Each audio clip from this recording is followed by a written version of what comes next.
Hi there, Morley Baptist Church. A couple of you have asked me over the last week what's up next for our preaching series at church. So let me let you into a little of behind the scenes planning in preaching. For the last 15 years or so, I've adopted a very simple rhythm for the yearly preaching series. Term 1, I dive into something from the epistles. Term 2, cover off on a slab of some section from the Gospels, Matthew, Mark, Luke or John. Term 3, I dive into something from the Old Testament, trying to keep a balance between the big parts of the Old Testament, history, wisdom, prophets. And then term 4, I try to pick up one of the topics that's been bubbling away among us as a church congregation through the year and try to address that biblically. And then, of course, we head into Advent. Sounds simple, but it actually has quite a benefit for us. For you, it means that you get, hopefully, a well-rounded diet instead of being inflicted by a preacher's hobby horse, week to week.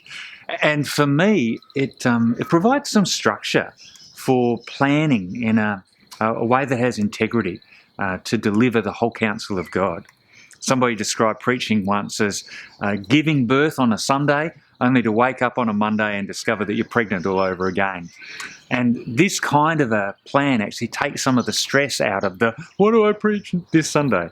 So that's been my rhythm. And so even for this last year, thus far at Morley Baptist, term 1, we got stuck into some of that magnificent letter from the Apostle Paul to the Ephesians. Term 2, we worked our way slowly through the Sermon on the Mount, Matthew 5-7. So term 3, we're up to something from the Old Testament. Now I've decided to look with you at the book of Exodus, but I want to do it a little bit differently. For starters, I want to commence with a few weeks of trying to provide a big picture overview of the Old Testament. When we look at something from the Old Testament, sometimes we sort of wonder, where does this fit in the whole story?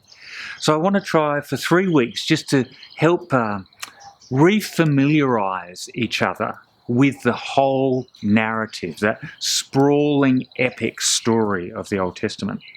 And then I want to dive into Exodus for 5 weeks. But instead of working laboriously chapter by chapter, I want to try and cover it in 5 weeks, looking at 5 key words. Could be ambitious. Work with me. Let's see how it goes. But here's something that you can do to get ahead of the game. I've prepared a Bible reading plan that goes through the whole of the 40 chapters of Exodus over the next 8 weeks. It starts next Monday and it will finish by the end of the term. And it's just Monday to Friday. You can have the weekend off. And that way you'll actually be able to be reading ahead. So when we gather on a Sunday morning and we look at one big chunk of Exodus, you'll have already read a number of those chapters. It'll help make sense of it all. So if you'd like to do that, then why don't you hop onto our website and download it, click on the links below, and you can print that out, pop it in your Bible and just start reading a chapter a day, Monday to Friday. If you miss a couple of days, don't beat yourself up about it, okay? Just hop back up and just keep reading.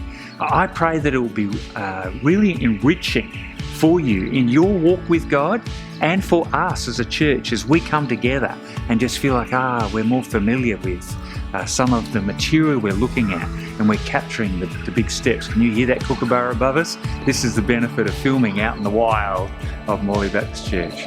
Anyway, that's what we've got planned for this term. But for this Sunday, we're going to focus deliberately around the Lord's table together, and then we'll get started on Exodus from next Sunday on.